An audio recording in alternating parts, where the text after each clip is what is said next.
think one of the big issues about talking about skills in the 21st century, learning skills, skills for work, is it raises a lot of issues which we haven't yet tackled. I mean, one of the issues is something that David Warlick said. He said, how can we prepare children for a world of work that we can't clearly describe yet?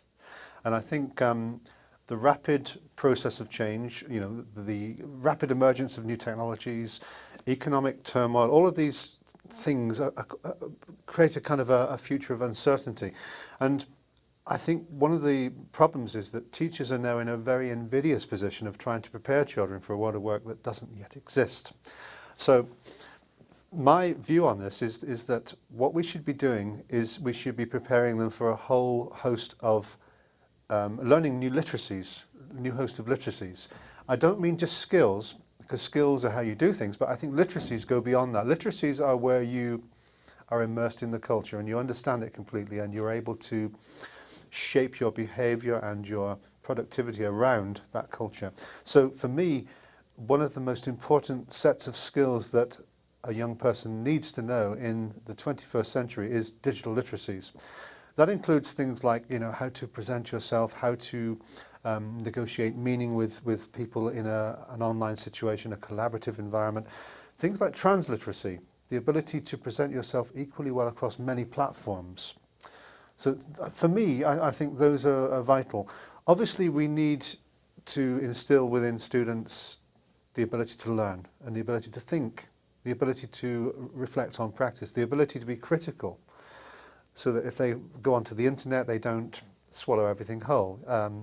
A lot of my students still like to quote from Wikipedia, and I have to say to them, look, okay, Wikipedia is fine, it's getting better, but there are still inaccuracies, there are still issues with that where people are coming in and vandalizing it and putting up erroneous content.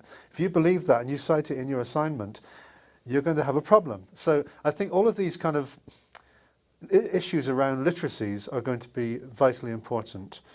And I think I'll stop at that point and pass over to you. I agree with what you were saying. I particularly like your insight into the idea of transliteracies. One of the things that I've been describing to people is the idea of the human iPhone. You know, that we download certain apps on our iPhone when they interest us, when they're of value to us, when they're a tool we want to use. So, for example, on travelling out to Saudi recently, I was travelling out on British Airways and British Airways had an app. So I downloaded the British Airways app because it would give me my flight times, I could check in online, etc., etc. But when I get home, my next flight's with an American airline, so I'm going to get rid of the British Airways app and download an American airline app. And I think that idea of being able to, first of all, understand and select competencies and skills for the environment and time and situation you're in, and then being able to be aware enough to say, well, those aren't necessarily the competencies and skills I need in this situation, so I'm going to switch them over, becomes extremely important.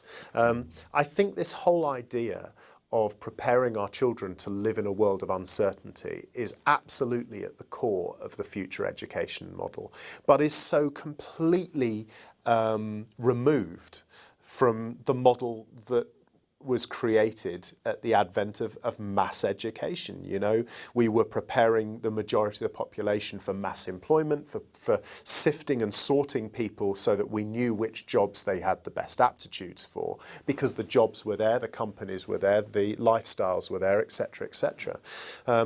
But we are living in the age of the individual, and particularly the people who aren't just going to be able to survive but thrive in the future are people that are going to be able to adapt and change. They're going to have to be incredibly aware of who they are. They're going to have to be incredibly aware of what their strengths and their weaknesses are, what they're good at, what they're bad at, and how they can deploy those different elements of their lives in different ways.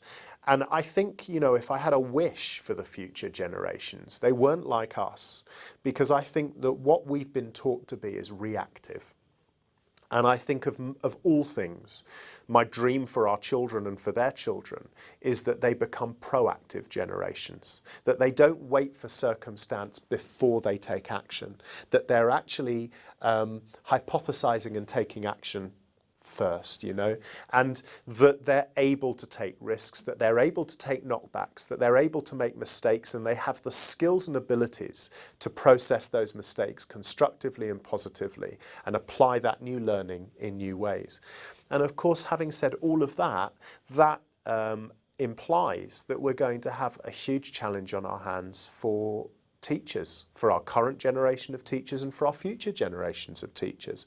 Because again, we've got to be looking far more at the beauty of the hypothesis, of the potential of what could be, rather than locking down what is.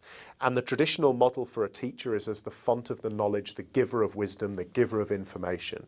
And that simply can't be the role of the teacher now or in the future. And if you take new technology, for example, one of the greatest blockers to the real adaptation of modern technologies in a classroom is the fear of the teacher and their lack of knowledge and understanding. And what we really need teachers to do with new technologies is allow technology into the classroom and for the students to teach the teacher how to use it. So in so many ways, I think the future is about collaboration, interaction, and the ability to know yourself and how to project yourself differently in different situations. I like what you say about the age of the individual. I think we are definitely living in the age of the individual. Things have changed radically over the last, I suppose, decade or two. And it's not just because of technology, it's because of a whole range of globalization processes. Going back to the idea of the school being a place where we trained people for an industrial process or a world of work which was industrialized, it's very interesting that we did actually do what Ken Robinson says. We batch process children by age and we silo all of the content. And we need to go back to where we were before that, I think, in many ways, back to an agricultural age where it was a just-for-me type of curriculum. The just-in-case curriculum was great for that time period, and the synchronization of behaviour trained people to arrive at the factory gates. It's interesting, when the bell rang at 1 o'clock in school, you had to be hungry. You know, it was everything was synchronized. But now I think we now have to start thinking about how school needs to change to meet the needs of this current society. And one of the things that is important is that we look at personalised technologies and how they can help us to personalise learning. We talk about personalised learning environments, or PLEs, the idea that every child has a handheld device or some kind of device with them whereby they can access personal content. They can talk to each other in personal ways. They can individualise what they're learning and therefore pursue what they're interested in. And I think that's got to be a key for all teachers and for all schools to adopt and adapt to in the next 10, 20 years.